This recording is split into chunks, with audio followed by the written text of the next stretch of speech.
এই জিনিসটা বোঝাতে পারে না, যার জন্য ওর ভিতরে শাহরুখ খান ঢুকে আছে, ঋত্বিক ঢুকে আছে, ঐশ্বরিয়া ঢুকে আছে।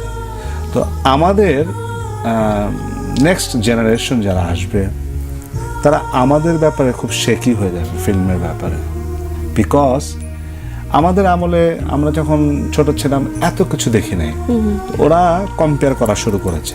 একটা জিনিস মনে রাখবেন, আমরা বাঙালিরা কিন্তু ঠিক চ্যানেল যেমন আমরা সবসময় সুইচ করি করে রিমোট চেঞ্জ করে বিভিন্ন চ্যানেল দেখি, ঠিক তেমনি সিনেমাটাও ওরকম যদি সিস্টেম থাকতো রিওয়াইন্ড করার বা ফরওয়ার্ড করার, তাহলে কিন্তু করে ফেলতো। যেহেতু করা যায় না বলে করছে না, কিন্তু আমাদের ভালো লাগার জন্য ভালো ড্রেসম্যান লাগবে, মেকআপ ম্যান লাগবে, সিনেমাস্কোপ ছবি বানাতে হবে, গুড ড্রেস, গুড লোকেশন।